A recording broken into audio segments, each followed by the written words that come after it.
Selamat siang, Bapak dan Ibu semua.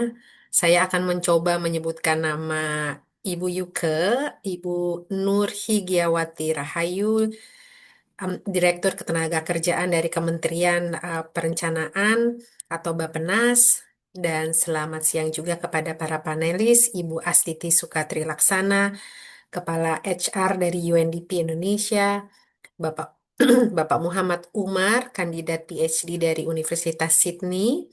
Kemudian ke Mas ya. Tadi maunya dipanggil Mas.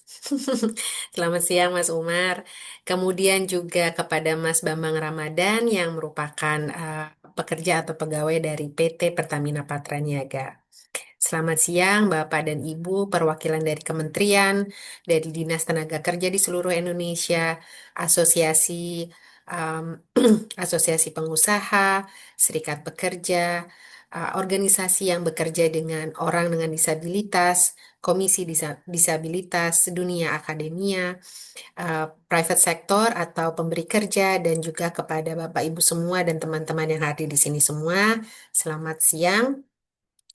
Adalah merupakan kebanggaan bagi saya untuk bisa hadir pada hari ini. Kita di sini itu melanjutkan perayaan pada tanggal 3 Desember yang merupakan Hari Disabilitas Internasional. Dan ketika kita bicara tentang inklusivitas bagi orang dengan disabilitas, kita bicara tentang inklusivitas di kesempatan kerja, ketika mereka sudah masuk di tempat kerja, dan juga inklusivitas mereka di dalam jaminan sosial.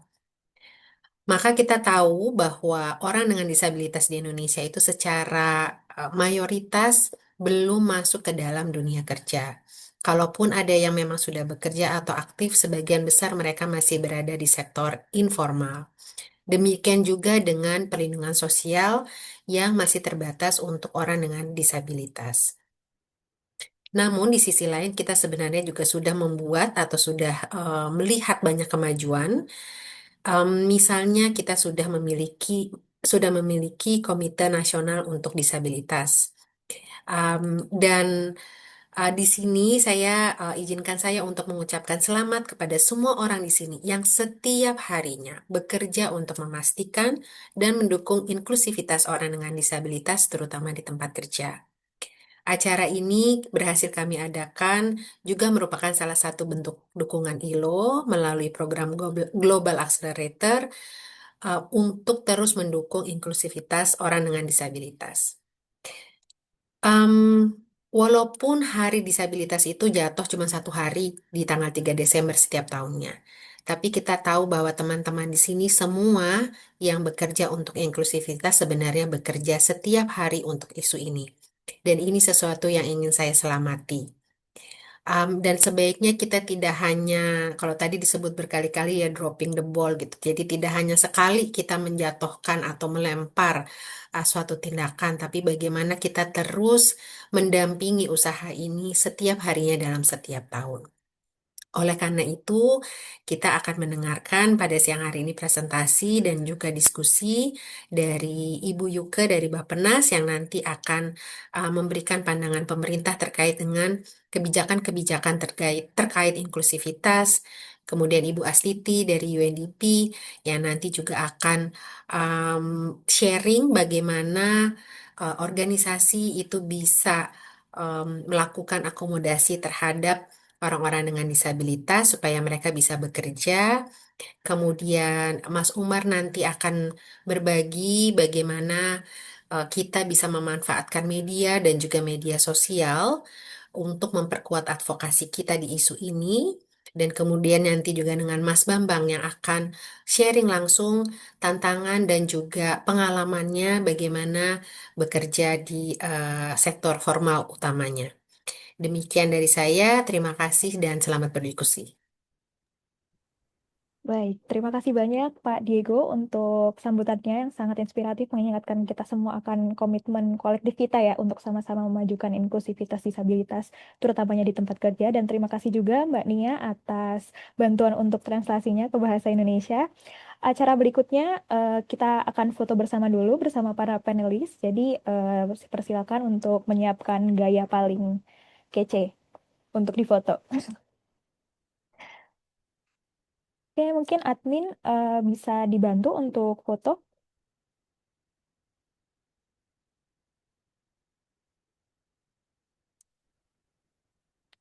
Mas Ajit, mungkin ya jadi countdown juga ya. Oke, baik. Eh, saya foto ya. Tiga, dua, satu. Mungkin sekali lagi. Kalau mau ganti gaya, silakan. Tiga, dua, satu. Oke, selesai. Oke, baik. Terima kasih banyak Mas Ajit untuk bantuannya. Selanjutnya, sebelum kita menuju ke sesi diskusi yang pastinya udah ditunggu-tunggu sama teman-teman, sekarang udah ada 100 lebih nih yang hadir dan pastinya nggak sabar semua untuk mendengarkan atau mengetahui insight dari para narasumber keren-keren yang udah hadir di sini. Kita akan ada survei singkat dulu yang bisa teman-teman isi. Mungkin dari teman-teman admin bisa dibantu untuk share screen ke mentimeter.com.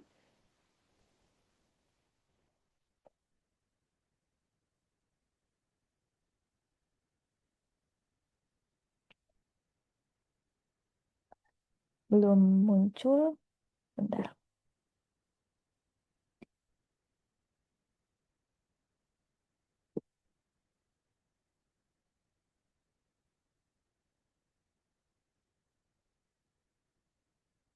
Oke, untuk teman-teman para peserta yang hadir bisa scan dulu barcode-nya di sini untuk menuju ke menti.com dan memasukkan kode 675023307 untuk ke pertanyaan pertama. Oke, teman-teman silakan bergabung dulu. Mungkin kita bisa menunggu sekitar 1 menit.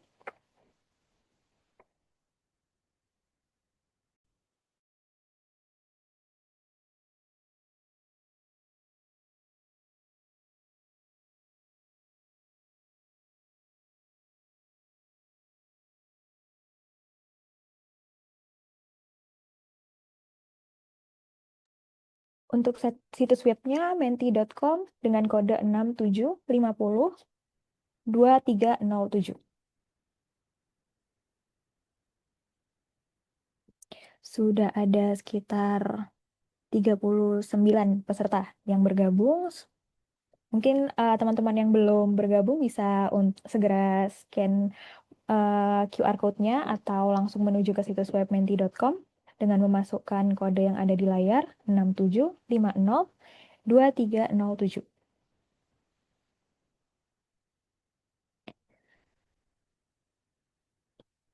Oke, baik. Mungkin dari teman-teman admin bisa dibantu untuk menuju ke pertanyaan pertama.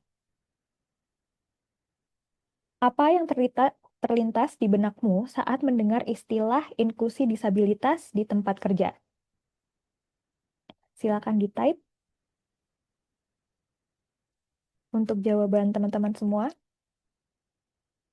Penasaran nih, kira-kira saat mendengar inklusi disabilitas di tempat kerja tuh apa sih yang dipikirin teman-teman di sini? Sebelum kita nanti bahas lebih dalam lagi. Oke, ada yang jawab, perlu banget. Nyaman, inklusif, accessible, bikin blueprint. Wah, menarik banget nih jawaban-jawaban teman-teman semua di sini. Dan macam-macam ya, ada yang sebutin juga kesempatan yang sama, empati, aksesibilitas, keadilan, kesetaraan. Sepertinya yang paling sering muncul adalah keyword setara ya, kesetaraan dan aksesibilitas. Ini menjadi menarik ya, Mbak Dina, aku moderator mungkin nanti bisa dibahas lebih lanjut saat di sesi diskusi. Oke, masih menunggu jawaban teman-teman yang belum mengisi.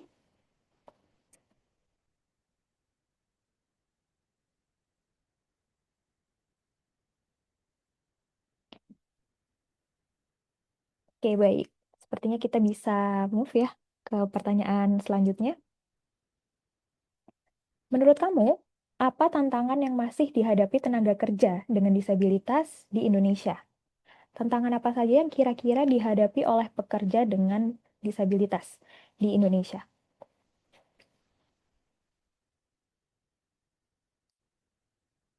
Kurang ramah terhadap aksesibilitas, kesempatan yang terbatas, decent jobs, stigma, diskriminasi, fasilitas belum memadai, diskriminasi, diskriminasi minoritas. Ternyata masih banyak banget ya tantangan yang disebut di sini dan semuanya bermacam-macam. Ada juga eh, fasilitas kesempatan kepercayaan, diskriminasi, lalu fasilitas yang belum merata, misconception, jawaban-jawaban yang sangat menarik dari teman-teman semua.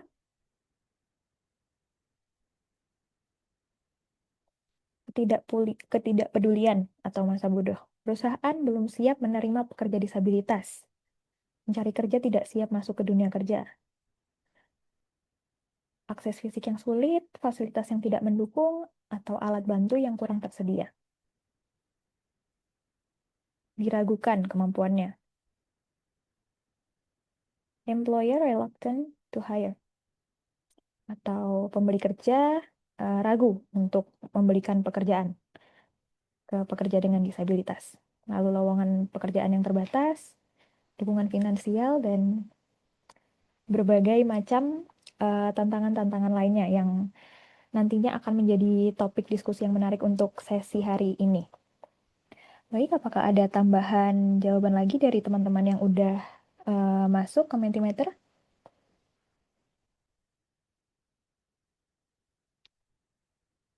Oke, baik. Karena ini sepertinya pertanyaan terakhir. Terima kasih banyak teman-teman yang udah mengisi survei di awal ini. Selanjutnya, saya ingin mengingatkan kembali juga bahwa di room chat telah ada form yang harus diisi oleh para hadirin di sini, teman-teman peserta, untuk mendapatkan e-sertifikat dari sesi webinar pada hari ini. Jadi jangan lupa untuk diisi Google Form-nya agar teman-teman bisa mendapatkan e-sertifikat.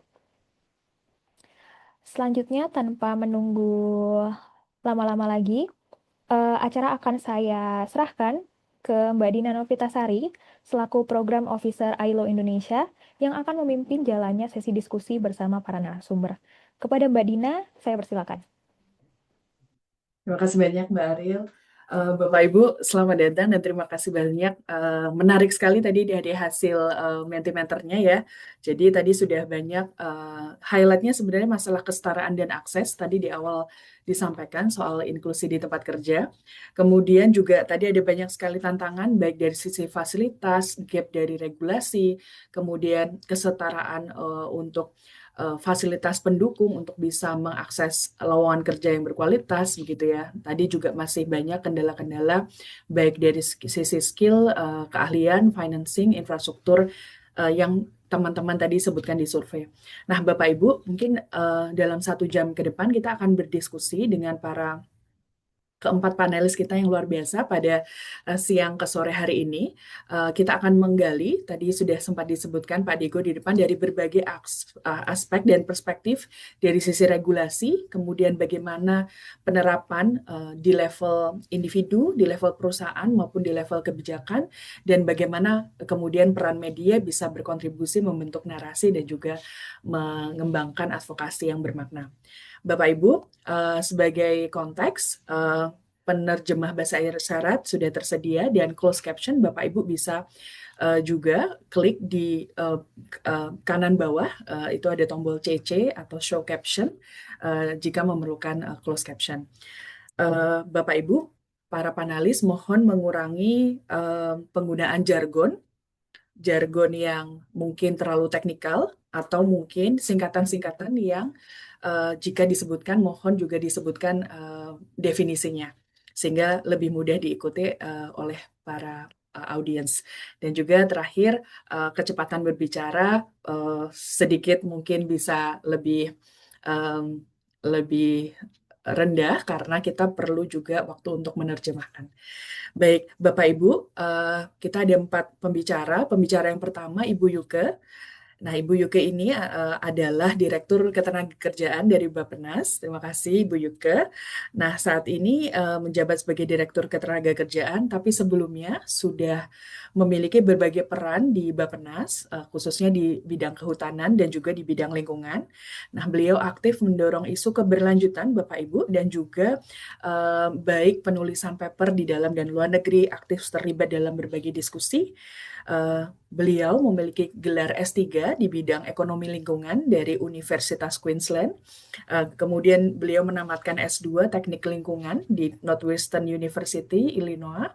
Kemudian beliau menamatkan S1-nya di Teknik Kimia ITB. Ya, baik. Terima kasih Ibu Yuka atas waktunya. Bapak Ibu, pembicara kedua ada Ibu Astiti Suka Trilaksana, saat ini menjabat sebagai Kepala Sumber Daya Manusia di UNDP Indonesia.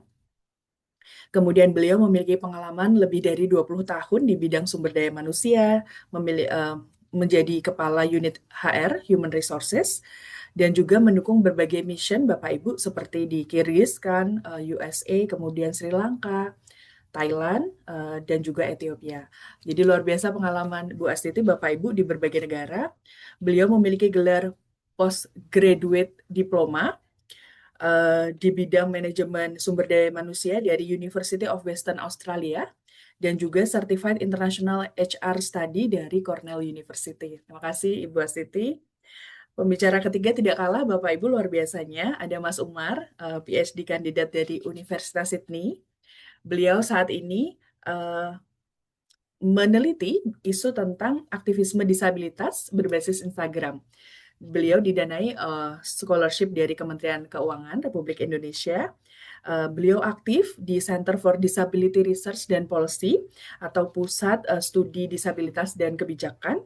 Beliau juga menerima penghargaan sebagai Best Paper Award di konferensi Ideas PPI Australia. Beliau juga memenangkan Indonesia Public Relation Icon di tahun 2020. Jadi banyak sekali Bapak Ibu prestasi Mas Umar dan terakhir Mas Bambang, tokoh muda kita juga untuk advokasi disabilitas dari Pertamina Patraniaga. Beliau aktif mengadvokasi isu akses pekerjaan khususnya bagi komunitas tuli. Beliau aktif di Pertamina sebagai Administration Trading, Governance, dan Performance. Beliau juga aktif sebagai Sekretaris Gerkatin Sulawesi Selatan, Koordinator Pusbisindo Sulawesi Selatan. Beliau juga banyak terlibat di isu lingkungan, sosial, dan tata kelola. Beliau juga salah satu representatif di World Federation of the Deaf Conference di Jeju, Korea Selatan, dan juga berpartisipasi dalam ILO Global Business dan Disability Network Conference di Singapura. Bapak Ibu, luar biasa sekali CV-CV dari pembicara kita. Mungkin kita akan mulai dulu dari berbagi pengalaman di level individu dan di level perusahaan. Saya ingin mengundang Mas Bambang untuk bisa menjadi panelis pertama kita. Mas Bambang, boleh nggak Mas, kalau kita ngomongin soal inklusi disabilitas, kemudian juga akses kesempatan, tadi banyak sekali di survei itu kendalanya adalah kesempatan, pendukung, namun juga infrastruktur, begitu Mas.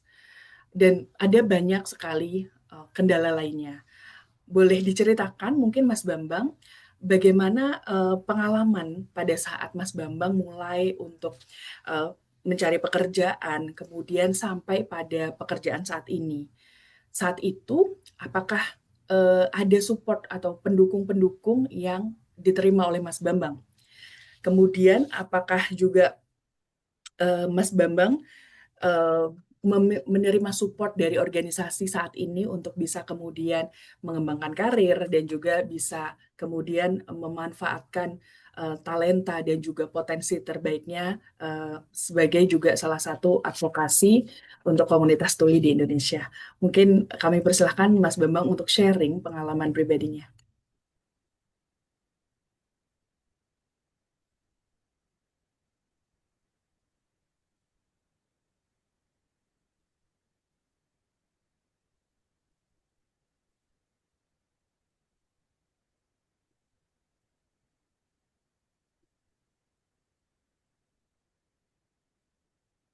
Baik, Assalamualaikum warahmatullahi wabarakatuh.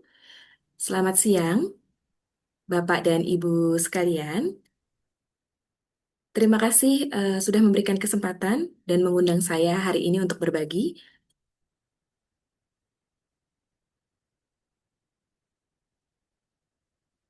Mohon izin, saya akan memperkenalkan diri saya terlebih dahulu. Nama saya BAMBANG, Bambang Ramadan. Nama isyarat panggilan saya Bambang, seperti ini.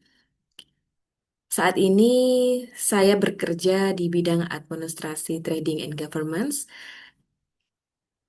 Jadi fokusnya adalah untuk melakukan proses data dan juga bisnis BBM. Dan sesuai dengan tema pada siang hari ini, Work, Mari Membangun Dunia Kerja Inklusif Disabilitas di Indonesia. Sehingga hari ini saya akan berbicara tentang bagaimana dunia kerja tersebut, kemudian bagaimana perusahaan memberikan kontribusi, perusahaan memberikan kami kesempatan untuk berkontribusi tanpa melihat keterbatasan fisik ataupun keterbatasan sensorik dari seseorang. Jadi untuk memperingati Hari Disabilitas Internasional di tahun 2025 ini, di tanggal 3 Desember kemarin, kita tidak hanya memperingati, tetapi ini adalah sebagai bentuk inklusivitas untuk masa depan. Berikutnya, slide berikutnya. Jadi pada saat sambutan dari direksi Pertamina, waktu itu mereka sudah menyampaikan bahwa kita bisa melihat perkembangan yang positif pada pribadi diri disabilitas sehingga ini bisa menguatkan kesetaraan yang terjadi dalam perusahaan sehingga kita juga akan berkomitmen untuk menghapus stigma, memberikan supaya teman-teman pekerja disabilitas bisa berkontribusi dengan maksimal. Jadi Wakil Direktur Utama Pertamina saat itu Bapak Oki menyampaikan sambutan ini. Kemudian Bapak Andi sebagai Direktur SDM Pertamina juga menyampaikan bahwa kebijakan dari perusahaan eh, dan program kesetaraan, kemudian fasilitas untuk disabilitas, kita memberikan akses bagi pekerja untuk bisa mencapai equity, sehingga semua pekerja bisa menjadi setara. Berikutnya, dalam undang-undang, baik kebijakan internasional maupun kebijakan nasional, kami di Indonesia memiliki Undang-Undang Nomor 8 Tahun 2016 tentang disabilitas yang mengamanatkan bahwa em, kuota 2% bagi penyandang disabilitas merupakan amat undang-undang yang perlu untuk kita elaborasi lebih lanjut. Next. Kemudian untuk SDM Pertamina dalam program pengelolaan Equality dan Inklusi atau DEI, Disability Equality dan Inclusion, di situ Pertamina dan Direktur SDM sebagai pengawas utama berkomitmen untuk kita bisa menjadi eh, lebih setara, kemudian manajemen juga memberikan penghormatan kepada seluruh pekerja tanpa membeda-bedakan. Visi dan misi perusahaan saat ini adalah Pertamina berkomitmen untuk terus mendukung SDM di Pertamina untuk terus bisa berkembang dan berkompetisi dalam bekerja supaya eh, proses diversity dan inclusion ini terus berjalan dan ini adalah prioritas di Pertamina. Next. Pertamina saat ini juga memiliki program pelatihan dan juga mentoring untuk keberagaman. Jadi yang pertama adalah program Women Leadership Accelerator Program atau Women Lead. Dan yang program yang kedua adalah Pertiwi coaching program. Jadi program ini berfokus untuk semua perempuan pekerja supaya mereka juga bisa eh, naik level. Kemudian yang ketiga adalah pelatihan untuk pekerja disabilitas, di mana di situ kita bisa belajar Excel, belajar Microsoft. Jadi yang berhubungan tentang eh, kemampuan kerja.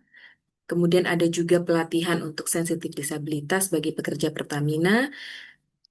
Jadi supaya para pimpinan dan juga para pekerja kami siap untuk berkolaborasi dan bekerja bersama. Next.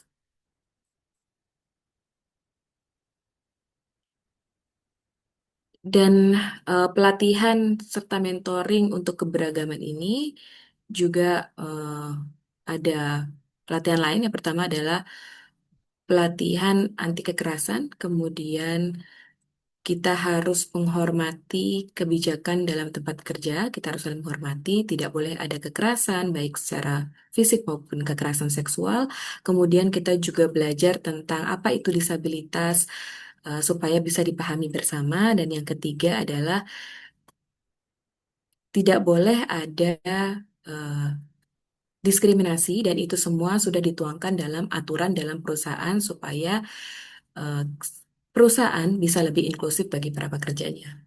Next.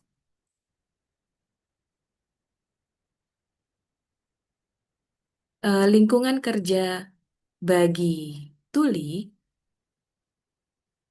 bagaimana supaya mereka lebih siap, bagaimana strategi komunikasi yang harus dilakukan, karena komunikasi ini adalah sesuatu yang sangat penting. Tetapi ternyata bahasa Indonesia dan juga Bisindo atau bahasa isyarat Indonesia itu memang memiliki struktur yang berbeda. Sehingga kita harus melakukan adaptasi supaya eh, terjadi kelancaran dalam bekerja. Kalau kita memiliki keterbatasan untuk melakukan salah satu cara berkomunikasi, ada cara komunikasi yang lainnya. Mengapa seperti itu? Karena bahasa konteksnya itu kan berbeda-beda. Jadi ada yang formal dan ada yang non formal. Karena tentu misalnya ada di pabrik kue atau mungkin pabrik BBM gitu ya, pasti konteks bahasa yang digunakan akan berbeda. Jadi kita membutuhkan strategi komunikasi yang tepat dalam proses bekerja. Next. Nah, untuk strategi komunikasi tadi, para pekerja dengar dan para pekerja tuli, kita butuh untuk beradaptasi, untuk butuh terkoneksi. Yang pertama adalah, jadi teman-teman pekerja dengar harus menyebutkan 3 kata atau istilah kepada para pekerja tuli. Kemudian, kalau mungkin istilah-istilah atau bahasa yang digunakan ini lebih, misalnya istilahnya tinggi, harus kita coba sederhanakan supaya ini mudah dipahami untuk para pekerja tuli. Kemudian, yang ketiga, para pekerja tuli mencatat apa-apa saja istilah-istilah baru yang akan kita terus pelajari. Kemudian, kita coba untuk saling bertukar peran gitu ya, vice versa, untuk coba menyamakan pemahaman sehingga kita bisa komunikasinya lebih lancar. Artinya, strategi komunikasi ini bisa menciptakan komunikasi dua arah, di mana para pekerja baik orang dengar maupun orang tuli, kita ya pekerja dengar bisa belajar bahasa isyarat supaya mereka juga bisa bekerja dengan para pekerja tuli dengan lebih lancar. Dan ini adalah sebuah langkah positif bagi para pekerja dengar untuk belajar bahasa isyarat juga. Berikutnya,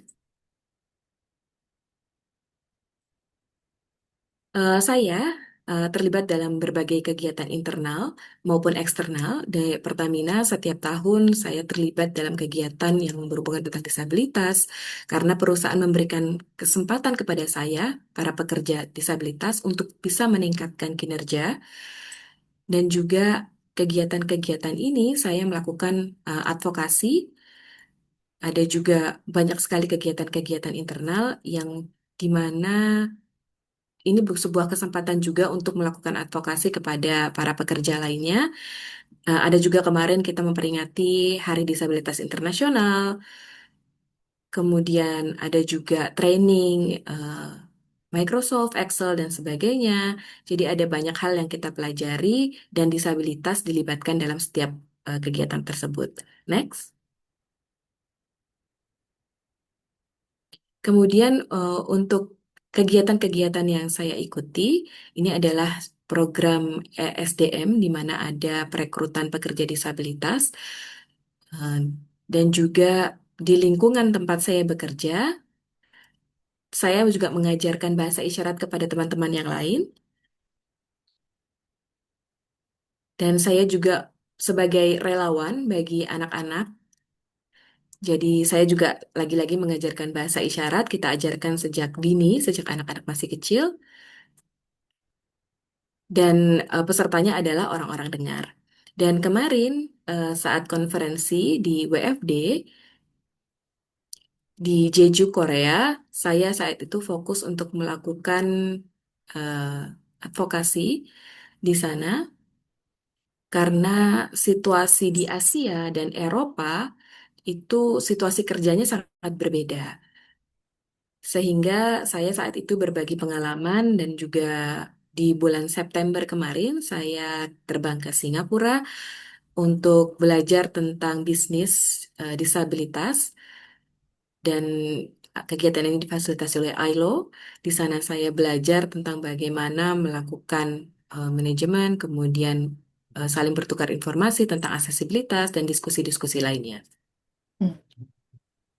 Mbak Esti, mungkin 1 menit lagi sebelum closing, kalau dari pengalaman Mas Bambang sendiri, seperti apa challenge yang muncul dan hingga akhirnya bisa pada posisi saat ini? Terima kasih, Mbak Esti.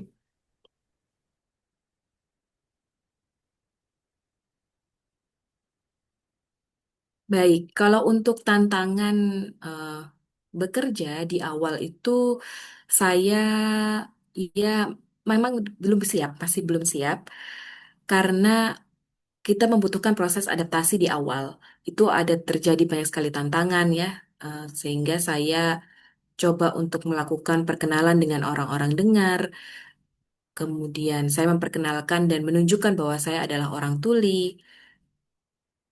Kita coba untuk berkomunikasi pertama dengan tulisan atau saya juga menawarkan apakah mereka mau belajar bahasa isyarat sehingga memang tantangan itu ada untuk bisa berkomunikasi dengan orang dengar, tetapi saya memiliki cara atau strategi yang tadi sudah saya jelaskan, strategi tentang komunikasi dan mulai dari saat itu secara bertahap tantangan itu eh, mulai melebur sehingga tantangannya memang sangat berat, yaitu tantangan bahasa, karena di Pertamina kita harus mempelajari banyak sekali istilah-istilah baru, dan ini benar-benar sangat menantang karena saya membutuhkan aksesibilitas untuk bisa bekerja dengan lebih baik, sehingga proses yang saya lakukan adalah tentu dengan mempelajari bahasa atau istilah-istilah yang biasa digunakan dalam pekerjaan di Pertamina.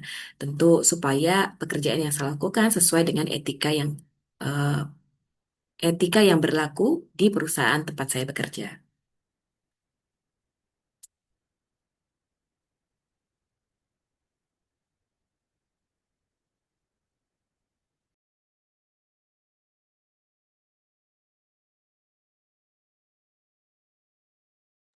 Mbak Dina, mohon maaf, masih di mute. Oh iya, mohon maaf, Mas Bambang, karena keterbatasan waktu, kita tahan dulu diskusinya. Jadi nanti kita bisa lanjutkan di sesi tanya jawab. Kita akan ke sesi kedua dari panelis kedua. Nanti kemudian kita akan menuju ke Ibu Astiti terlebih dahulu, baru kemudian ke Bu Yuke dan terakhir ke Mas Umar. Baik, Ibu Astiti sebagai kepala dari organisasi unit sumber daya manusia di UNDP, tapi juga sebagai praktisi human resources selama 20 tahun terakhir. Ibu, sebenarnya bagaimana Ibu Astrid melihat upaya di organisasi, baik organisasi ibu dari UN juga secara umum, tapi juga bagaimana observasi ibu dari perusahaan-perusahaan swasta di Indonesia untuk bisa mengembangkan lingkungan kerja yang lebih inklusif begitu ya Bu. Mungkin termasuk juga reasonable accommodation atau akomodasi yang bisa dilakukan di tempat kerja begitu. Apa saja sih Bu yang sudah dilakukan, yang Ibu observasi, dan kemudian dari pengamatan Ibu, sebenarnya perusahaan-perusahaan Indonesia itu kalau dibilang atau didorong untuk lebih inklusif, sebenarnya bottleneck-nya atau pain point-nya di mana ya Bu, menurut Ibu Astiti? Dan kira-kira rekomendasinya seperti apa? Mungkin kurang lebih 8 menit Ibu untuk presentasinya. Terima kasih. Presentasi. Oh, ini presentasinya nggak berhubungan dengan pertanyaan Mbak tadi ya. Mungkin apa saya jawab dulu pertanyaan dari Mbak moderator. Jadi mungkin secara ini pendapat dari personal saya juga ya, karena Ya. saya juga bukan pengamat yang memang berkecimpung di bidang ini, tapi dari pengalaman saya sebagai HR, mungkin secara umum saya melihat bahwa dengan dukungan pemerintah, polisi kebijakan yang dibuat oleh pemerintah tentunya sudah banyak sekali kemajuan yang telah dibuat oleh perusahaan-perusahaan yang ada di Indonesia. Jadi di mana lingkungan kerja itu sudah mulai inklusif ya Mbak, bagi penyandang disabilitas di perusahaan-perusahaan yang ada. Dan juga mulailah organisasi mulai berpikir untuk mengintegrasikan prinsip-prinsip inklusi ya di dalam kebijakan perusahaan. Mungkin sebagai contoh sendiri di UN, khususnya UNDP, kami juga melibatkan organisasi disabilitas dalam memberikan input ya, sebenarnya kebutuhan apa sih gitu ya dari teman-teman disabilitas. Termasuk waktu itu Mas Bambang di tahun 2025 ini awal tahun juga ikut bergabung di salah satu workshop kami di mana melibatkan ada staf UNDP, kemudian juga ada apa representasi dari partner kami di NGO, di pemerintah di mana kita membicarakan apa sih sebenarnya kebutuhan dari teman-teman disabilitas untuk bisa bergabung di perusahaan dan itu menjadi input bagi kami dan kita implementasikan tentunya karena ya, kita juga punya teman disabilitas di dalam organisasi. Jadi itu mungkin ada pergerakan ya Mbak, walaupun mungkin baby step tapi saya melihat apa progressing gitu di mana perusahaan-perusahaan mulai menjalankan rekrutmen yang inklusif, kemudian membuka lowongan kerja untuk penyandang disabilitas. Em, dan apa fasilitas-fasilitas juga mulai dibangun untuk menjembatani itu. Nah, namun saya pribadi juga masih melihat masih adanya stigma sosial gitu. Ketika kita mau membuka vakansi bisa apa masih banyak teman-teman yang bilang, aduh jangan sekarang ya, karena ini Hmm. butuh kecepatan tinggi nih gitu ya. Nah, itu kan pernyataan-pernyataan yang sebenarnya nggak relevan sama sekali gitu ya. Hmm. Kami sendiri di sini punya teman disabilitas yang memang malah menjadi bisa Hmm. saya bilang menjadi bintangnya gitu ya karena eh, banyak teman-teman yang justru bertanya kepada teman-teman disabilitas di sini karena memang punya pengalaman dan punya punya resources yang apa ilmu yang memang apa mumpuni gitu ya untuk Hmm. bertanya masalah-masalah pekerjaan gitu. Jadi sebenarnya tidak ada masalah dengan keterbatasan tadi gitu. Itu hanya stigma aja, stigma sosial. Kemudian saya juga masih bisa melihat adanya apa area untuk berkembang gitu ya untuk jumlah partisipasi penyandang disabilitas dan butuh masih ada tentunya ada kebutuhan-kebutuhan training yang diperlukan untuk mereka menjadi siap. Tidak hanya mereka, tetapi kami-kami yang di organisasi juga harus dipersiapkan sebenarnya. Hmm. Nah, ini mungkin apa ilustrasi dari UNDP mungkin buat teman yang mengoperasikan kanvas saya boleh silakan mulai dimulai. Ini sebagai contoh kami di UNDP itu sudah memulai langkah-langkah yang eh, boleh dibilang mungkin baby step ya dibandingkan dengan perusahaan lain di mana kita mempersiapkan dulu infrastruktur ya ada improvement dari infrastruktur yang ada kemudian juga ada capacity building yang kita lakukan dan kemudian kita mengintegrasikan semua aspek-aspek inklusi di dalam kegiatan operasional aktivitas di UNDP. Mungkin boleh next.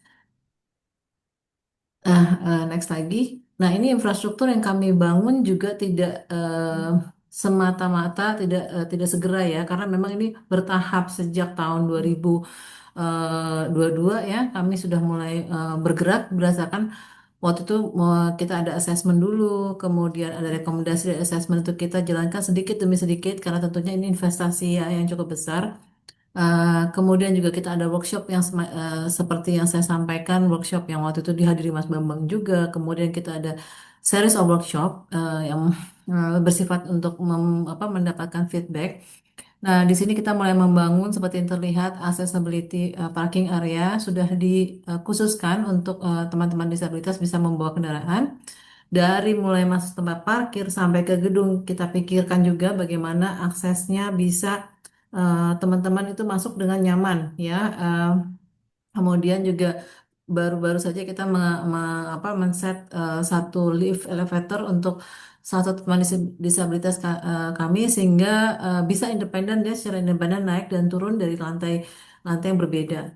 Kemudian ruang rapat kami juga mulai diinstal dengan yang terbuka secara otomatis gitu ya sehingga memungkinkan teman-teman dengan wheelchair untuk bisa masuk dengan nyaman ke ruang rapat tanpa butuh bantuan lebih independen ya untuk memasuki area-area ruang rapat. Kemudian mungkin next lagi ada capacity building program. Oh ini juga baru, ini ada relax room. Kenapa ada relax room? Ini tidak hanya sebenarnya sekedar membuat relax room, karena ini adalah salah satu rekomendasi dari workshop disability, di mana teman-teman ada teman disabilitas yang tunadaksa yang memang butuh istirahat setelah sekian jam bekerja. Jadi kami memang rancang ini untuk kenyamanan dan tempat istirahat yang proper. Kemudian berikutnya lagi, barangkali next. Ya, berbagai capacity building initiative, silakan next lagi. Oke, kami selalu ada induction program setiap 3 bulan sekali di mana memperkenalkan juga konsep-konsep gender and social inclusion dan kami juga mengajak tidak hanya raising awareness tapi juga kita memperkenalkan bagaimana sih sebenarnya harus bersikap ketika bertemu dengan teman-teman disabilitas di suasana lingkungan kerja. Kemudian next lagi. Ada juga kita punya satu task force di dalam jadi hanya kumpulan orang yang bukan hanya dari bidang yang terkait tapi juga dari berbagai macam bidang. Jadi ada yang dari environment, bekerja di environment, ada yang bekerja di em, resilience governance unit misalnya, kemudian dari administrasi, dari finance, mereka bergabung di dalam task force sehingga task force itu kaya dan menambah dinamika ya untuk memberikan input kepada bagaimana pengembangan lebih lanjut dari program-program yang inklusif. Kemudian juga next berikutnya lagi. 1 menit, Bu Astiti. Ya, berikutnya lagi kita juga ada pelatihan jurnalisme di mana kita sangat penting untuk menggunakan gender GC sensitive language. Kemudian next lagi, boleh next. Kami juga ada GC procurement workshop di mana itu dihadiri oleh teman-teman yang berkecimpung di procurement untuk lebih inklusif lagi dalam approach di procurement. Next lagi. Nah, ini disability inclusion workshop kita ada beberapa dan yang tersentuh juga tidak hanya area di operasional tapi juga di communication, di program tentunya bagaimana kita menyiapkan satu actionable plan di dalam office tidak hanya untuk operasional dan juga untuk program. Next lagi. Ini ada active learning untuk memperkenalkan GC issue ke all staff, tidak hanya kepada new staff. Next lagi. Kita juga ada sign language training, di mana kita beberapa teman ada beberapa batch yang sudah belajar sign language untuk mempersiapkan rekan-rekan untuk menerima teman-teman disabilitas. Next lagi. Jadi GC ini tidak hanya one time approach, tetapi selalu continue di mana kita selalu mengembangkan diri dan mendiskusikannya di dalam setiap meeting. Mungkin itu aja Mbak dari saya, paparan singkat dari apa yang sudah dilakukan oleh UNDP untuk bisa mengintegrasikan inclusion di dalam setiap aktivitasnya. Terima kasih. Terima kasih banyak Bu Astiti. Menarik sekali Bu, tadi saya melihat ada segitiga itu ya Bu, infrastruktur, capacity building, juga integration GEPSI di semua kegiatan UNDP. Bapak Ibu, kita ke panelis ketiga, ke Ibu Yuke. Ibu Yuke tadi kita lihat dari aspek individu, kemudian juga dari perspektif dari company level, kemudian juga perspektif dari sharing juga dari UN agencies begitu. Ibu Yuke kalau kita ke makronya gitu ya Bu ya, dari sisi kebijakan sebenarnya dan juga perspektif sosial ekonomi, sebenarnya kenapa sih Bu penyandang disabilitas itu perlu akses yang lebih baik lagi ke employment kalau dari kacamata policy maker begitu Bu, membuat kebijakan. Kemudian bagaimana Bappenas mendorong dan memastikan inklusivitas itu bisa diintegrasikan Ibu ke semua layer begitu ya Bu. Dan terakhir mungkin bagaimana kemudian Bappenas bisa mendorong tadi beberapa tantangan yang disebutkan di awal tadi, masih ada permasalahan soal stigma, kemudian juga ada permasalahan tentang masih kurangnya support terhadap mendukung juga kesempatan yang setara, aksesibilitas. Bagaimana kemudian pembuat kebijakan merumuskan kebijakan atau program yang bisa membantu mengurangi tantangan-tantangan tersebut, Ibu. Kurang lebih waktunya 8 menit, kami persilahkan Ibu Yuka. Ya, terima kasih. Alhamdulillah tadi sudah mendapatkan penjelasan baik dari Bambang, kemudian juga Bu Asti. Kami sangat gembira ya, sangat senang karena itu akan menjadi satu contoh yang baik ya. Sebenarnya penerapan yang bisa dilakukan baik oleh penyandang disabilitas itu sendiri maupun dari perusahaan. Kalau dari perspektif negara, sebenarnya ya ini kan kita semua adalah warga negara Indonesia. Jadi semua fasilitas ataupun intervensi atau pelayanan dasar yang dilakukan oleh pemerintah itu seharusnya menyangkup semua warga negara, gitu ya. Dan ketika ada penyandang disabilitas ya, kan itu bukan pilihan. Jadi misalnya bukan keinginan, tapi itu suatu kondisi yang mungkin bisa lebih kita katakan given gitu ya. Seperti ya saya dilahirkan sebagai orang Indonesia, kan itu bukan pilihan. Jadi em, kita perlu mengakomodasi kondisi yang memang sudah jadi seperti itu gitu. Dan itu bukan suatu hambatan gitu ya. Jadi kita lebih kepada bagaimana pemerintah mengakomodasi warga negara yang kondisinya seperti itu, tetapi sebenarnya memiliki kompetensi yang kita harus melihat dari sisi itu gitu. Melihat dari sisi bahwa mereka memiliki kompetensi yang bisa berkontribusi gitu ya. Bisa berkontribusi juga kepada negara.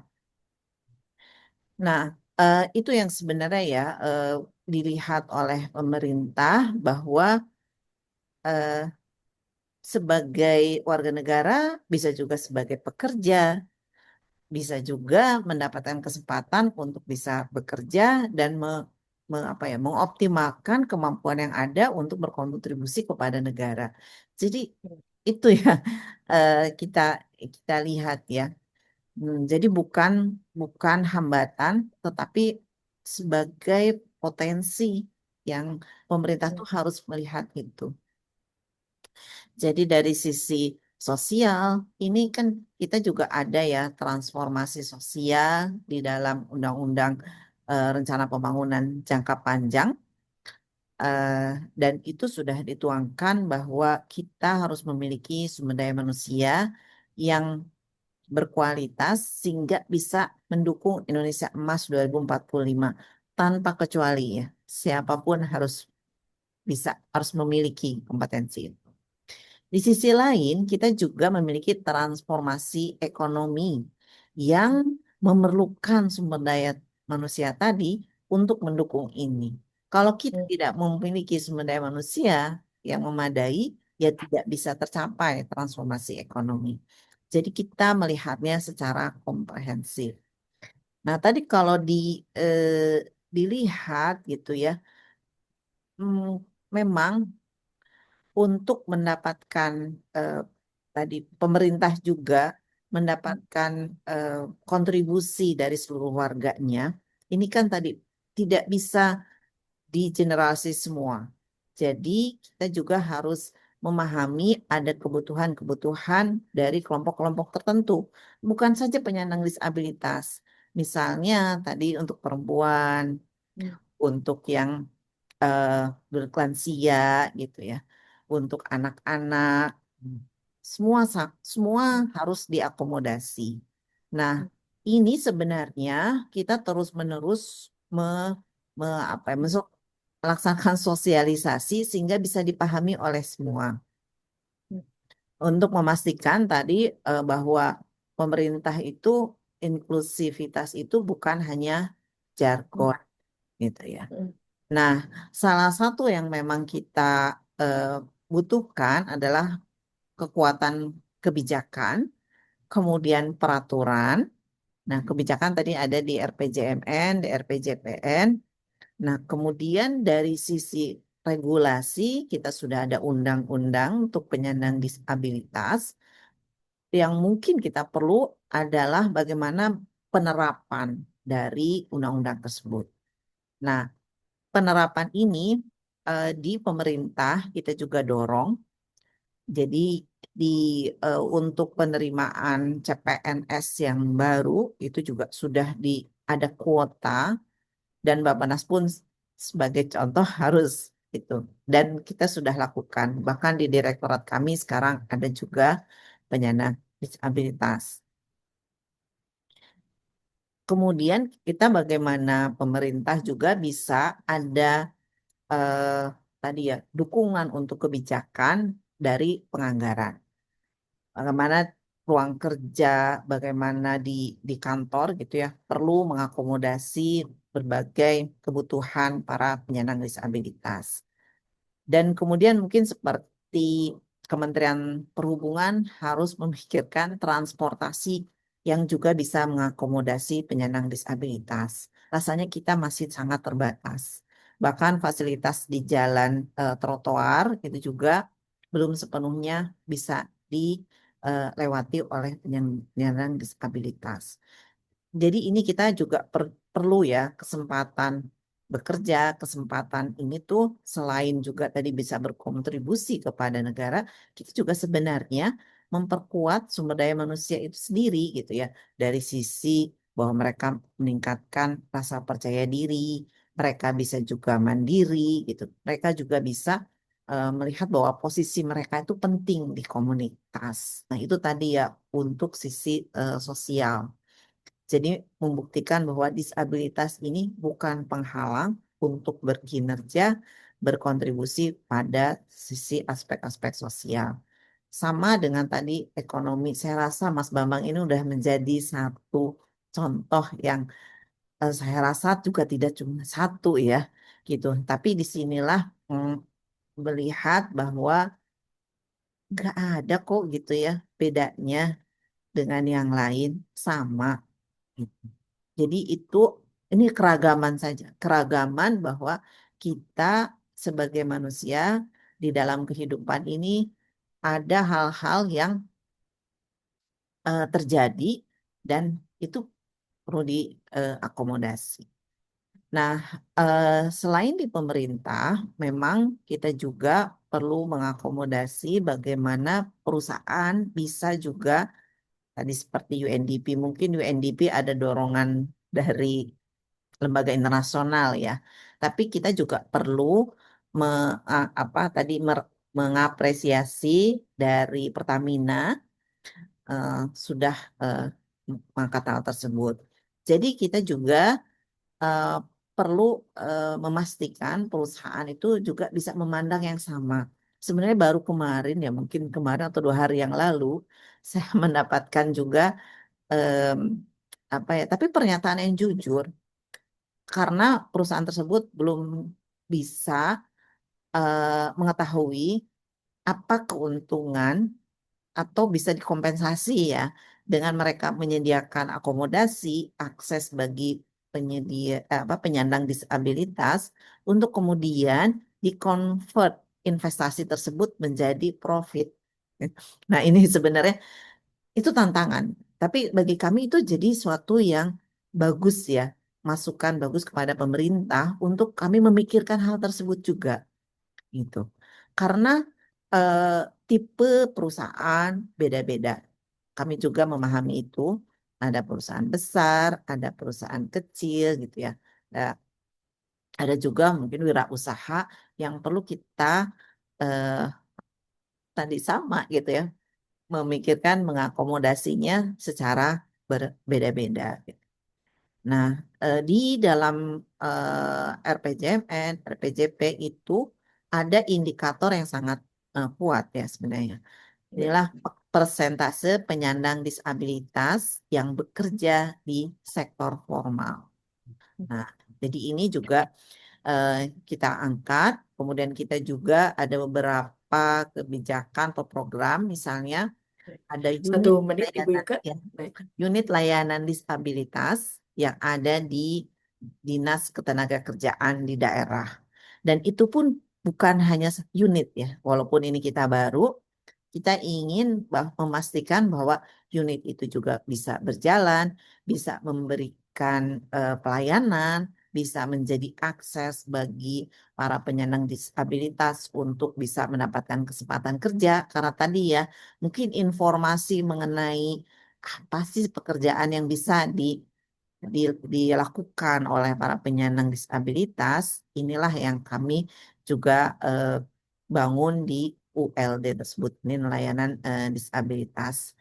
Dan eh, kita juga perlu ya tadi memastikan bahwa penyandang disabilitas ini tidak hanya untuk kemudian bekerja, memperoleh mata pencaharian semata, tapi juga bisa mempertahankan dan mengembangkannya ke depan.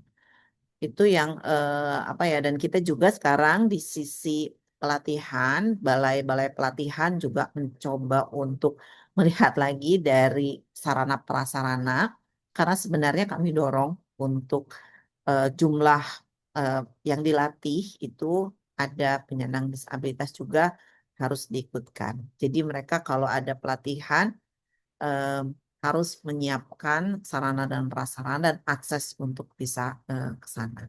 Ini Baik, Ibu seperti Yuka, terima kasih. nanti kita Eh, ada. baik, jadi tadi PR-nya memang masih perlu ada insentif ya Bu ya, yang kalau tidak salah di Naker juga diperkenalkan mekanisme tax Ya, eh, relaksasi begitu ya Bu ya. Tapi mungkin tadi Ibu highlight bahwa memang masih ada perlu insentif bagi perusahaan yang lebih komprehensif dan sehingga memunculkan ketertarikan lebih besar untuk bisa mendorong adanya tenaga kerja dari disabilitas begitu ya Bu ya.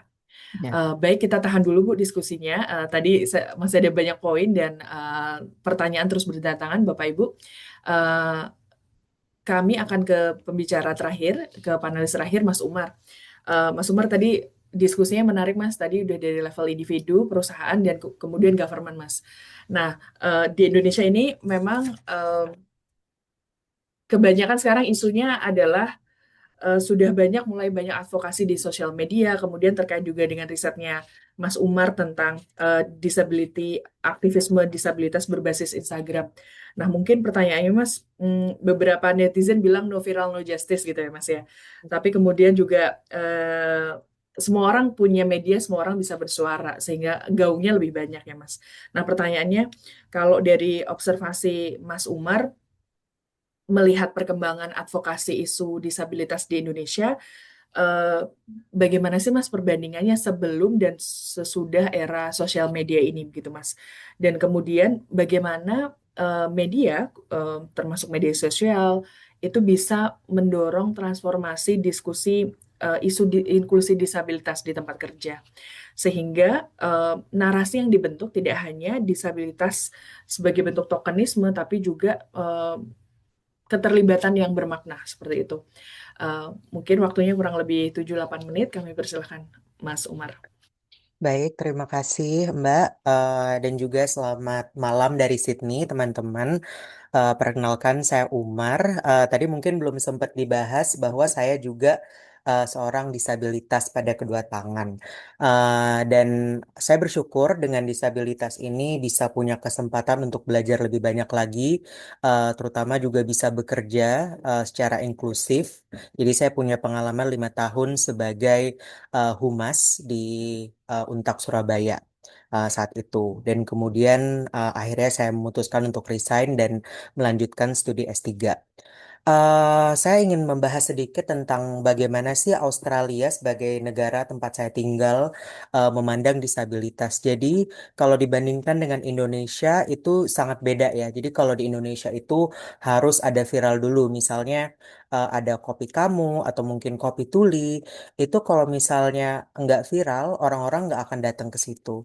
Tapi di Australia ini merupakan sebuah praktek yang sudah biasa gitu. Jadi, misalnya di toko swalayan sudah ada teman-teman dengan Down syndrome yang menjadi kasir, ataupun di restoran, dan juga di beberapa tempat. Bahkan di kampus pun juga banyak pekerja dengan disabilitas. Dan itu tidak hanya pada level di garda terdepan, tapi juga mereka dipercaya untuk menjadi admin ataupun pekerjaan yang membutuhkan skill. Jadi kan selama ini disabilitas dianggapnya tidak punya kompetensi seperti itu. Dan perbedaan juga di Indonesia, disabilitas tuh masih banyak dilihat sebagai sesuatu yang fisik. Tapi di Australia mereka sudah sejak dulu merambah kepada hidden disabilities atau disabilitas tak tampak. Yang ini saat ini di Indonesia mulai digaungkan oleh teman-teman konten kreator seperti itu.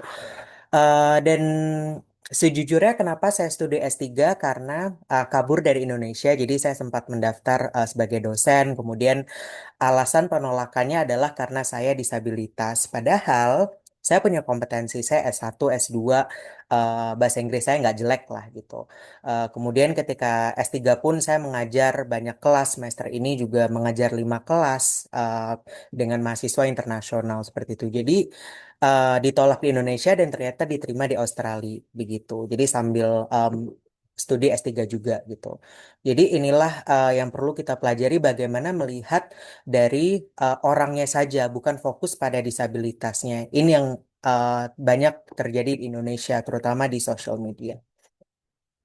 Kemudian saya akan share penelitian saya, ini penelitian S3 saya tentang aktivisme disabilitas berbasis social media.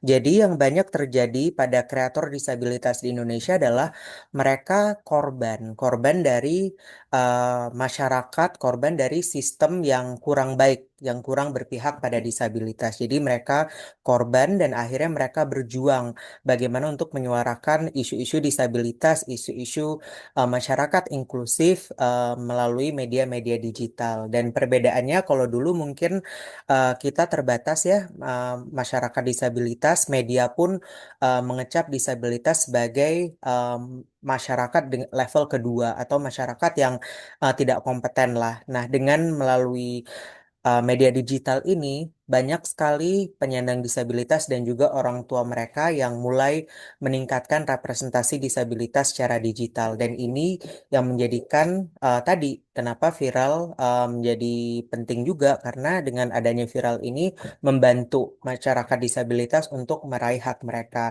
Misalnya uh, kejadian di sekolah tuli yang mereka kemudian ditahan oleh bea cukai untuk alat tulinya dan juga ada alat kursi roda begitu. Dan dengan viral akhirnya pemerintah turun tangan. Mungkin tanpa viral ini beberapa tahun sempat tertahan di bea cukai seperti itu. Ini adalah bagaimana dulu perbedaan maksudnya media digital menjadi penting dalam hal menyuarakan hak disabilitas. Dan perbedaan apa sih perbedaan media digital dengan yang dulu? Kalau dulu seperti yang saya sebutkan masyarakat disabilitas tuh sering dilihat sebagai masyarakat level kedua yang aneh, berbeda, tidak bisa apa-apa, tidak produktif, sampah, pengganggu seperti itu. Nah, dengan adanya media digital ini, dengan semakin banyaknya masyarakat disabilitas yang menyuarakan atau mungkin mereka menjadi kreator ya di internet, di Instagram, di Facebook dan di mana-mana, ini merubah bagaimana disabilitas itu dipandang dan bagaimana disabilitas itu dikomunikasikan. Kalau dulu masyarakat mungkin fokusnya pada disabilitasnya, oh dia cacat atau mungkin oh Umar buntung tangannya begitu. Nah, dengan media digital, dengan orang disabilitasnya yang menggunakan akun mereka sendiri, yang menggunakan suara mereka sendiri, ini berubah menjadi fokus pada orangnya. Oh, apa sih yang bisa Umar lakukan? Instead of apa yang tangan Umar bisa lakukan seperti itu. Jadi fokus bagaimana disabilitas dilihat itu berbeda dengan adanya media digital ini. Dan saya akan share beberapa organisasi, ada 3 organisasi yang secara digital ini sangat baik ya dalam menyuarakan isu disabilitas. Yang pertama adalah POTATS. Persatuan Orang Tua Anak dengan Down Syndrome. Mereka dengan menggunakan media digital mencoba untuk breaking the barriers. Bagaimana mereka menghapus stigma tentang anak-anak Down Syndrome. Mereka dengan uh, disabilitas intelektual yang dianggap, oh otaknya udah rusak, mereka nggak bisa apa-apa. Tapi ternyata mereka bisa menjadi penari, mereka bisa menyanyi, mereka bisa membaca puisi, dan bahkan mereka juga bisa bekerja. Salah satunya adalah dengan berkolaborasi dengan Kopi Kamu yang pada akhirnya viral dan banyak pengunjung dari media sosial yang melihat mereka, oh ternyata anak-anak Down syndrome ini juga punya kesempatan yang sama kok begitu. Kemudian juga ada Konekin atau Koneksi Indonesia Inklusif yang merupakan organisasi yang berfokus pada eh, employment atau pekerja dengan disabilitas. Jadi mereka memberikan pelatihan pada disabilitasnya, memberikan pelatihan pada HR-nya, dan juga beberapa pelatihan bagi mahasiswa. Dan ini juga melalui media digital ya, mereka menyebarkan hal ini. Begitu. Dan yang terakhir, semoga masih cukup waktunya, ada Jendela Ibu. Jadi kalau berbicara disabilitas, yang harus didampingi bukan hanya disabilitasnya, tapi orang tuanya. Dan Jendela Ibu ini mendampingi para ibu yang mereka melihat anak mereka itu sebagai anak-anak yang tidak punya harapan, yang tidak punya masa depan. Bahkan ada yang bilang, Mbak, kalau anak saya mati, saya nggak apa-apa. Nah, melalui Jendela Ibu ini, mereka memberikan pelatihan, pendampingan kepada ibu. Mereka juga memberikan kesempatan ekonomi. Jadi tidak hanya anaknya, tapi juga ibunya. Melalui warung disabilitas, mereka mendirikan UMKM untuk para orang tua dan ibu. Seperti itu. Dan ini juga berkat sosial media lagi dengan kredibilitas yang mereka dapatkan secara digital, mereka bisa mendapatkan dukungan dari Kementerian Sosial misalnya. Dan untuk menutup, kenapa sih media sosial itu menjadi penting dalam penelitian saya Instagram. Jadi Instagram dan media sosial lainnya itu memediasi bagaimana disabilitas itu dikomunikasikan di Indonesia. Dan ketika berbicara tentang aktivisme, media sosial, internet, itu bukan hanya tentang apa yang kita lihat, itu bukan hanya tentang, oh kreator ini likes-nya ada jutaan, oh followersnya ada segini, oh followersnya ada segitu. Itu sudah tidak lagi tentang hal itu, tapi bagaimana eh, berdampak, bagaimana sampai pada orang yang membutuhkan. Misalnya ada orang tua dengan Down syndrome, aduh anak saya lagi begini, anak saya nggak bisa apa-apa. Tapi ketika mereka melihat konten dari ibu-ibu di anak Down syndrome lainnya, mereka lihat, oh anaknya bisa begini, berarti anak saya juga bisa. Jadi anak saya punya harapan. Jadi dampaknya lebih besar dari itu. Dan kalau berbicara tentang konten di Indonesia, mungkin kita harus membahas tentang etik ya, etika. Bagaimana di Indonesia secara digital, di konten, mungkin banyak orang yang bikin, oh itu tangannya buntung, lagi jualan kerupuk di pinggir jalan, lalu dengan apa background yang sedih, menangis-nangis. Nah itu sebenarnya image yang seperti itu sih yang harus dihilangkan karena kembali lagi seperti yang tadi Mas Bambang sampaikan, Bu Yuke dan Bu Astiti itu sudah sangat jelas bahwa disabilitas tuh bisa, disabilitas tuh layak dan bukan sesuatu yang perlu dikasihani seperti itu karena secara digital kita masih menuju untuk menghapus stigma tersebut. Dan terakhir, apa sih inti dari media sosial? Sebenarnya bukan ajang untuk pamer ya, oh aku begini, aku begitu, no.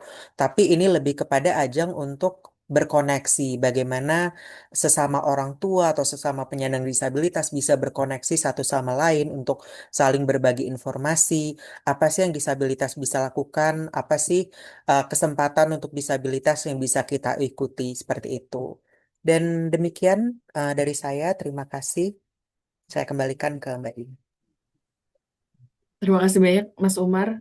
Menarik tadi ada banyak good practice gitu ya Mas ya. Ada beberapa contoh contoh baik yang kita sudah ada di Indonesia, ada Konekin, ada Jendela Ibu, dan beberapa inisiatif lokal lainnya. Dan memang sosial media itu mengamplify, menggaungkan pesan dari organisasinya lebih bisa menyeluruh lagi ya Mas, untuk menjangkau lebih banyak orang dan memperkuat aktivismenya. Bapak Ibu, ini saya catat sudah ada lebih dari 10 pertanyaan. Karena keterbatasan waktu, mohon maaf Bapak Ibu, mungkin kita tidak bisa menjawab semua pertanyaan yang ada di kolom chat maupun juga di kolom Q&A. Tapi saya ingin menginvite dulu 3 pertanyaan pertama untuk bisa on cam dan juga bisa bertanya langsung ke panelis. Saya ingin mengundang Ibu Fatimah Putri eh, untuk bertanya kepada panelis, khususnya kepada sepertinya ini pertanyaan yang cocok untuk UNDP. Ibu Fatimah jika bisa on cam,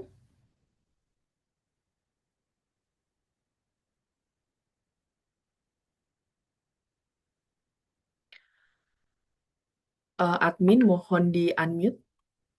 Halo, Iya, baik. Baik, Ibu Fatimah, silahkan Ibu. ya saya mau bertanya dulu ya. Jadi perkenalkan terlebih dahulu, nama saya Fatimah. Jadi saya adalah seorang head of hearing dan bekerja di sebuah perusahaan konsultan di Jakarta. Saya ingin bertanya untuk dari perspektif XR, kira-kira untuk perusahaan yang ingin menerapkan lingkungan kerja yang lebih inklusif dan aksesibel, dari perspektif XR, kira-kira langkah-langkah awal yang penting dan sustainable untuk menciptakan lingkungan kerja yang lebih inklusif seperti apa ya, mulai dari proses rekrutmennya sampai proses bekerja sehari-hari. Itu aja. Terima kasih. Baik, terima kasih Bu Fatimah. Pertanyaan berikutnya, saya langsung bacakan saja bahwa ini ada pertanyaan dari Kak Vifta, izin bertanya kepada Ibu Yuke. Undang-undang sudah ada sejak 10 tahun lalu, tapi apa yang dilakukan pemerintah bahwa undang-undang ini sudah dilaksanakan? Pertanyaannya tentang aplikasi undang-undangnya ya Bu Yuke. Dan bukan sekedar pemerintah saja yang melakukan rekrutmen disabilitas, tapi kita tahu peran swasta lebih besar. Hanya saja apa yang sudah dilakukan pemerintah untuk mendorong swasta untuk melaksanakan undang-undang, stimulasi apa yang diberikan jika swasta melakukan undang-undang, dan punishment-nya seperti apa jika tidak melakukan undang-undang. Jadi lebih ke mekanisme insentif disinsentif tadi udah sempat dibahas di presentasi ya Bu. Mungkin itu pertanyaan pertama untuk Bu Yuke. Dan kemudian pertanyaan berikutnya untuk Mas Bambang.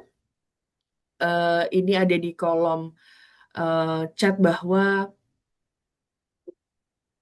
ini dari Mas Taufan dari DPP FSP Farker Reformasi, Serikat Pekerja dari Sektor Farmasi dan Kesehatan. Pertanyaan ke Mas Bambang, mungkin lebih tepatnya, mengingat kerugian PDB global sebesar 3 hingga 7% akibat pengucilan penyandang disabilitas dari Angkatan Kerja, mohon maaf, ini sepertinya lebih cocok ke Bu Yuke, mohon maaf.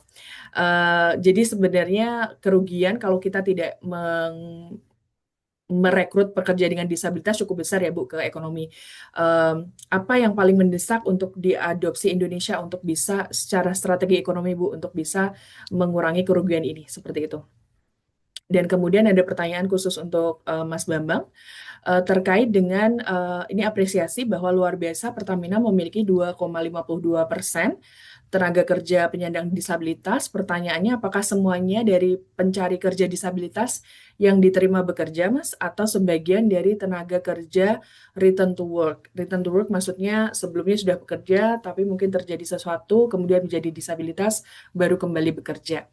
Itu untuk Mas Bambang. Dan kemudian pertanyaan yang lebih umum juga untuk Mas Umar, melihat bagaimana peran sosial media begitu ya yang cukup besar, bagaimana sebenarnya kita bisa memanfaatkannya lebih optimal dari sisi individu untuk bisa menggaungkan dan meningkatkan kesadaran bahwa disabilitas itu bisa dan kemudian mengurangi stigma terhadap untuk bisa memperkerjakan penyandang disabilitas. Mungkin 3 pertanyaan dulu untuk bisa dijawab oleh para panelis.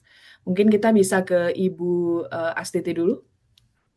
Baik, terima kasih Mbak untuk pertanyaannya. Bagus sekali pertanyaannya. Mungkin saya berkaca dari pengalaman pribadi di UNDP ya. Ketika UNDP juga belum siap pada saat itu tahun 2015 kami memulai segalanya. Nah, waktu itu kami mulai baby step. Bahkan mungkin sistem rekrutmen pada saat itu belum inklusif ya, belum user friendly untuk teman-teman disabilitas. Yang kami lakukan adalah melakukan affirmative action. Jadi artinya rekrutmennya sendiri dikhususkan karena kami juga mau merekrut dengan bisa menjangkau teman-teman disabilitas. Pada saat itu belum ada database mailing list disabilitas. Jadi yang kami lakukan adalah memang mentarget ya, mensasar teman-teman disabilitas kita cari gitu ya, kita proaktif. Nah, jadi memang harus ada langkah-langkah affirmative action yang memang harus dipikirkan untuk mungkin organisasi-organisasi yang belum ready dengan tata kelola yang inklusif, tapi jangan stop langkahnya di situ. Menurut saya semangat untuk membawa teman-teman disabilitas ke lingkungan kerja tidak ditentukan oleh sistem yang ada. Mari kita memulai langkah baby step ya. Pada saat itu yang kami lakukan. Kemudian mungkin sedikit demi sedikit ketika polisinya siap, sistemnya siap, kita mulai merenovasi ruang kerja supaya lebih aksesibel, sistem IT-nya diperbaiki. Kemudian ada pelatihan-pelatihan yang dilakukan di dalam organisasi. Karena buat buat teman-teman yang ada di lingkungan organisasi mungkin tidak terbiasa juga untuk bagaimana greetings yang benar, bagaimana cara bekerja dengan membantu teman-teman disabilitas untuk adjust ke lingkungan kerja yang mungkin mereka tidak pernah masuk ke organisasi internasional. Ini sebenarnya prinsip yang sama. Setiap orang yang masuk ke organisasi internasional pasti mengalami kesulitan untuk adjust ya. Nah, jadi memang ada pelatihan kesadaran untuk teman-teman rekan-rekan kerja untuk membangun budaya inklusi dan mengurangi stigma. Mengurangi stigma itu memang suatu langkah yang harus berkelanjutan ya, tidak hanya berhenti di saat ini. Tidak hanya berhenti ketika kita sudah merekrut. Kemudian keterlibatan aktif. Kami melibatkan juga penyandang disabilitas dalam merencanakan kebijakan. Jadi ketika kita sudah masuk teman disabilitas, kita juga mulai bertanya, apa sih sebenarnya apa yang salah dengan setup toilet? Simple things seperti toilet itu adalah hal yang kita tidak pikirkan pada saat itu. Tapi ketika kita punya teman disabilitas on board dan mereka memberikan masukan, saya juga pengen ngaca gitu. Saya pengen kalau saya masuk ke toilet, saya bisa lihat di kaca. Nah, itu hal-hal kecil seperti itu tidak terpikirkan oleh kami terus terang pada saat memulai. Tapi memulai sebuah langkah itu amat sulit. Tapi begitu kita mulai, kita punya teman disabilitas di dalam, mulailah kita belajar sambil juga mengimplementasikan eh, cita-cita kita untuk bisa lebih inklusif di dalam berorganisasi. Makasih. Mungkin itu jawabannya. Makasih Bu Astrid, komprehensif sekali, sekaligus juga langkah praktis ya yang bisa mulai diadopsi di level perusahaan. Berikutnya Ibu Yuke, ini ada banyak pertanyaan Bu sebenarnya dari garis besarnya soal aplikasi undang-undang ya Bu. Reward and punishment-nya gimana sih Bu? Ya, jadi sebenarnya sama mungkin ya. Tadi dalam waktu ini 10 tahun juga menjadi evaluasi kami karena eh, undang-undang saja sebenarnya memang tidak cukup. Lalu kemudian pelaksanaannya ini juga perlu dikawal. Dan eh, biasanya memang ketika undang-undang diterapkan itu beberapa pertanyaannya itu tadi ya. Makanya saya mungkin mau mengambil nih istilah yang disebut Bu Astiti sebagai baby step ya. Jadi seharusnya mungkin pemerintah juga ada step tapi terlihat gitu sedikit demi sedikit tapi kemudian bisa eh, apa memenuhi unsur tadi. Karena kalau kita langsung ini harus 1%, itu harus 2% tanpa kemudian memberikan eh, caranya gitu ya. Terus kenapa sih harus 1%? Kenapa harus 2%? Ini karena eh, apa ya kalau kita langsung menerapkan tanpa memberikan pemahaman yang lebih jelas terkait dengan GETSI, itu sepertinya memang akan sulit bagi pemerintah juga. Itu sama sebenarnya tadi ya terkait dengan berbagai aspek tadi misalnya kita juga ingin meningkatkan partisipasi perempuan di pasar kerja ya TPAK perempuan. Tapi kalau kita tidak memahami mengapa itu harus kita lakukan, itu tidak akan bergerak kemana-mana. Nah, jadi eh, perlu memang pemahaman yang lebih detail lagi, lebih jelas lagi bahwa tadi ya PDB itu. Jadi siapapun sebenarnya di Indonesia, setiap warga negara itu bisa berkontribusi terhadap PBB, artinya berkontribusi kepada ekonomi. Mungkin bagi individu melihatnya kontribusi ke finansial saja ya, ke diri sendiri, ke keluarga gitu. Tapi sebenarnya dalam konteks negara itu semua siapapun yang melakukan aktivitas perekonomian itu berkontribusi kepada Indonesia ya secara negara. Nah, tadi tahap per tahapnya sebenarnya kami juga banyak bekerja sama dengan Kementerian Ketenagakerjaan terkait dengan mengapa masih rendah misalnya bekerja. Dari aspek individu penyandang disabilitas sendiri, mungkin juga banyak yang tadi ya, apakah ada memang kesempatan?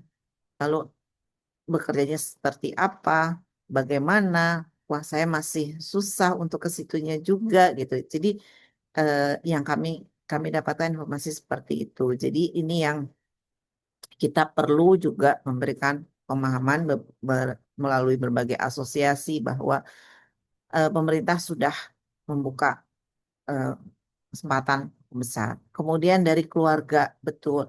Kami juga mendapat informasi bahwa beberapa keluarga justru seperti menyembunyikan ya, menyembunyikan anak ataupun keluarganya karena mungkin ada rasa malu, tadi rasa ragu atau apa, kemudian jadi kita tidak tahu. Kadang kelihatannya, oh ternyata banyak ya waktu di data.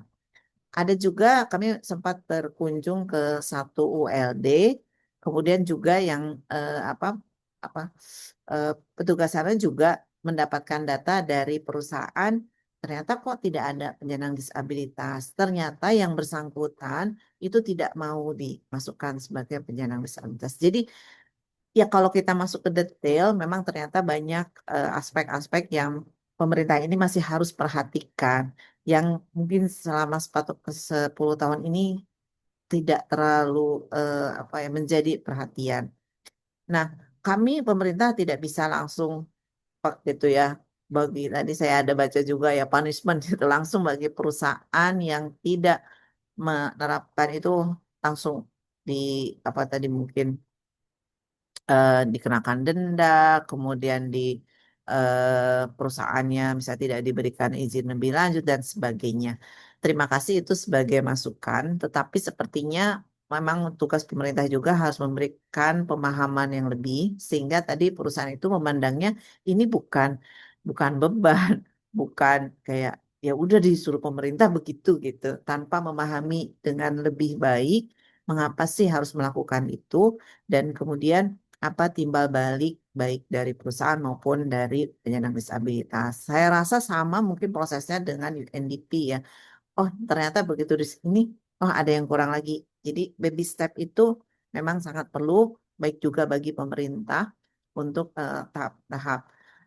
Dengan tadi misal data juga kami memang perlu sekali data eh, penyandang disabilitas, jenis disabilitasnya apa, kemudian mereka juga memiliki kompetensi apa untuk sebagai dasar, sehingga kami bisa di sisi demand perusahaan juga mungkin, oh ternyata ada penyandang disabilitas seperti ini bisa kita terima karena jenis penyandang disabilitas kan beda-beda. Jadi ini yang kita sebagai pemerintah menjembatani dari sisi supply-nya seperti apa, kemudian juga dari sisi demand. Itu mungkin sedikit-sedikit kita bisa meningkatkan pemenuhan kewajiban perusahaan di dalam mempekerjakan penyandang disabilitas. Mungkin pembelajaran dari Pertamina, dari UNDP perlu kita sosialisasikan sebagai misalnya panduan praktik baik penerapan itu di perusahaan.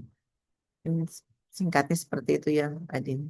Baik. Terima kasih. Ini banyak Komprehensif, Ibu Yuka sudah menjawab beberapa pertanyaan dari audiens setidaknya tadi terkait dengan penerapan undang-undang. Berikutnya dari Mas Bambang mungkin ini ada tambahan Mas Bambang tadi selain juga bagaimana ini return to work atau juga semuanya pekerja disabilitas. Yang kedua, bagaimana cara Mas Bambang meyakinkan internal dan eksternal juga terkait dengan potensi disabilitas. Silahkan Mas Bambang.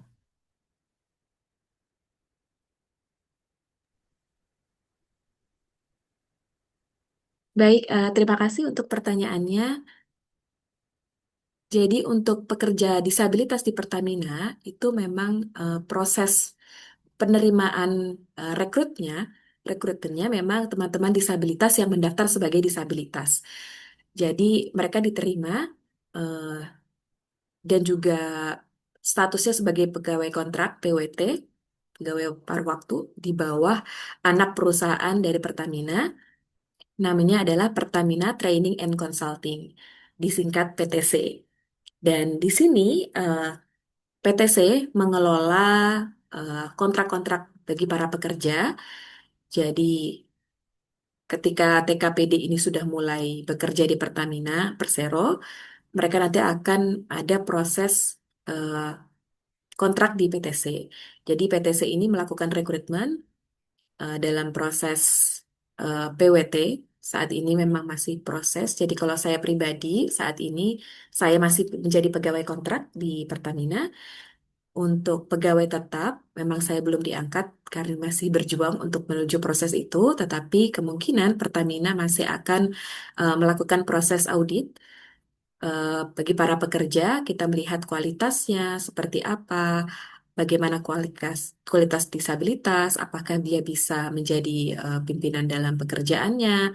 Ini akan menjadi pertimbangan bagi langkah ke depannya. Jadi saya sudah bekerja di Pertamina selama 4 tahun. Saat ini masih banyak sekali proses pembelajaran yang harus saya lalui dari para pegawai-pegawai yang bukan disabilitas, tetapi kalaupun nanti ingin menjadi pegawai tetap, kita harus jauh lebih siap. Tentu lebih besar tekanannya, eh, akan semakin kompleks lagi. Jadi kalau kita melihat situasi yang disabilitas butuhkan saat ini adalah proses pendampingan supaya mereka betul-betul bisa paham, diberikan training supaya kemampuan mereka lebih berkembang dan sesuai dengan kompetensi dan kemampuan dari disabilitas itu sendiri, sehingga nantinya Pertamina bisa melakukan evaluasi, bisa melihat kinerja dan kualitas dari pekerja disabilitas ini, dan nanti bisa menjadi transisi sebagai pegawai tetap. Tetapi masalahnya memang saat ini belum ada undang-undang yang menyatakan bahwa para pekerja disabilitas menjadi pegawai tetap. Biasanya saat ini masih fokus untuk rekrutmen kuota pekerja disabilitas sebanyak 1% dan 2%. Fokusnya masih dalam kuantiti atau jumlahnya. Jadi undang-undang rasanya masih kurang kuat gitu. Eh, Kalau dari pengalaman saya sendiri, Undang-Undang Nomor 8 Tahun 2016 ini kita butuhkan sebagai strategi kuat untuk lebih sebagai disabilitas mendapatkan kejelasan dan keadilan. Waktu itu saya ingat sekali Bapak Direktur SDM mengatakan bahwa equity tentang pegawai disabilitas dan pegawai bukan disabilitas, kesetaraan itu sangat penting dan itu adalah harapan kami bersama, kesetaraan itu bisa terjadi di Pertamina di mana pekerja disabilitas bisa setara dengan orang-orang pekerja yang bukan disabilitas. Sehingga ini adalah sebuah bentuk perubahan yang positif yang saya rasa di Pertamina. Mudah-mudahan bisa menjawab pertanyaan yang disampaikan. Terima kasih. Terima kasih banyak Mas Bambang sudah menjawab beberapa poin. Terakhir Mas Umar, kami persilakan Mas. Baik, terima kasih. Bagaimana apa ya peran sosial media untuk meningkatkan kesadaran sebenarnya teman-teman disabilitas tuh nggak harus jadi konten kreator gitu. Karena kalau jadi konten kreator bukan mungkin ya, memang bebannya sangat besar gitu ya. Harus beli kamera, alat profesional dan lain-lain. Tapi lebih kepada bagaimana kita meningkatkan representasi disabilitas di media sosial itu sendiri. Jadi dengan tidak malu menjadi disabilitas ya seperti saya misalnya mungkin share aja konten-konten sehari-hari gitu. Oh, ternyata Umar disabilitas. Oh, Umar begini, Umar begitu dan lain-lain. Nah, berdasarkan penelitian yang saya lakukan juga dengan teman-teman disabilitas mau untuk share konten-konten disabilitas, makin banyak masyarakat yang sadar tentang keberadaan disabilitas. Mungkin kita mulai dari lingkup kecil dulu. oh tetangga saya disabilitas loh, dia sering share konten. Nah, dari konten-konten yang kecil seperti itu, kesadaran akan semakin dipupuk seperti itu. Dan kemudian untuk perusahaan, untuk pemerintah, apakah harus membuat konten khusus? Oh, disabilitas ini jenisnya ini, itu, bla bla bla. Jawabannya tidak. Justru hal itu adalah hal yang diskriminatif. Ketika pemerintah atau swasta ataupun institusi lainnya membuat konten-konten informasi, edukasi, itu terkesan hal yang membosankan. Karena di Indonesia kita levelnya masih stuck pada edukasi. Kita belum menuju kepada apa sih yang sudah dilakukan dan dicapai oleh disabilitas seperti itu. Dan yang bisa kita lakukan adalah sebenarnya untuk mengintegrasikan disabilitas di setiap konten. Misalnya saya izin share screen. Ini adalah sebuah praktek baik yang sudah dilakukan oleh ILO Indonesia. Jadi share konten seperti ini. Apa sih topiknya? Topiknya adalah tentang pekerja perempuan yang tidak dibayar. Apakah konten ini tentang disabilitas? Jawabannya tidak. Tapi apakah ada disabilitas di dalamnya? Jawabannya adalah ada. Nah, ini adalah bagaimana kita mengkomunikasikan inklusivitas dalam kehidupan sehari-hari. Nah, kalau kita bandingkan dengan UNDP, mohon maaf Ibu, di UNDP ini saya lihat sih hampir belum ada ya kalau kita lihat dari sekilas mata konten tentang disabilitas. Bahkan di tanggal 3 Desember juga belum mengucapkan Hari Disabilitas Internasional seperti itu. Tapi di sini ada tentang GETSI, mungkin sudah dibahas di sini begitu. Itu sih Mbak. Jadi diintegrasikan aja melalui konten-konten yang ada. Jadi nggak harus dengan membuat konten khusus seperti itu. Karena kalau membuat konten khusus pasti akan lebih repot, akan banyak pertimbangan yang harus dilakukan seperti itu. Oh, apakah ini sudah aksesibel dan lain-lain seperti itu. Terima Baik, kasih. baik. Terima kasih Mas Umar. Jadi ini seperti mainstreaming, kita gunakan media kita, platform kita untuk bisa menggaungkan isunya. Tidak harus jadi profesional content creator gitu ya Mas, tapi kesempatan apa yang kita bisa lakukan dari platform kita itu yang kita pakai. Terima kasih Bapak Ibu, mohon maaf sekali karena tidak bisa menjawab banyak sekali pertanyaan yang di chat. Mudah-mudahan sebagian dari penjelasan dari panelis dan juga tadi di sesi paparan di awal bisa memberikan pemahaman lebih banyak bagi kita tentang upaya-upaya baik dari sisi policy, program maupun practical implementation dari bagaimana kita mendorong inklusi di tempat kerja khususnya di Indonesia. Bapak Ibu, kalau boleh saya rangkum, ada 4 hal yang perlu ada untuk kita bisa mendorong kesuksesan inklusi di tempat kerja untuk disabilitas. Yang pertama memang regulasi, bahwa memang sudah ada strategi dan untuk implementasi kebijakan, namun upaya the devil is in the detail, jadi yang lebih bisa harus diperhatikan juga bahwa bagaimana policy tersebut dioperasionalkan dari level kementerian lembaga maupun juga di level perusahaan untuk bisa semakin mendorong implementasi di level regulasi. Yang kedua adalah aspek kontribusi, jadi memang setiap orang, lembaga maupun dari level individu, perusahaan, swasta, pemerintah, itu sama-sama semuanya bisa mendorong kontribusi untuk mendorong inklusi, dimulai dari level kecil, tadi sudah ada banyak sekali contoh baby step yang bisa dilakukan.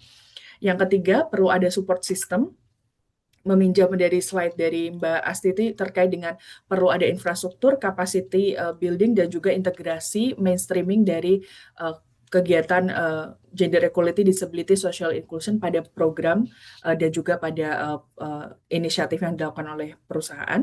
Dan yang terakhir tadi meng-highlight juga dari Mas Umar tentang peran dari sosial media untuk bisa menggaungkan lebih besar lagi diskusi ini agar semakin banyak orang terpapar dan juga semakin banyak orang bisa mendorong advokasi di setiap level yang mereka punya saat ini.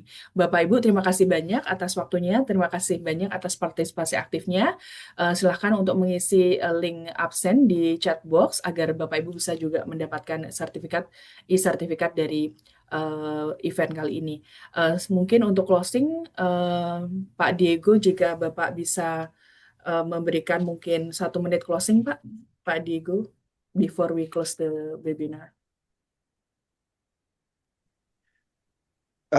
No, just to reiterate, thanks to everybody. It was a lively discussion, a lot of interesting but also helpful questions and feed for thoughts and feed for action for the coming year. We will meet again in 12 months, and let me just take this chance to wish everybody a good holiday break. Thank you. Baik, terima kasih banyak Bapak Ibu. Kami undur diri bersama tim ILO Indonesia. Sampai jumpa tahun depan Bapak Ibu. Terima kasih banyak. Terima kasih. Terima kasih.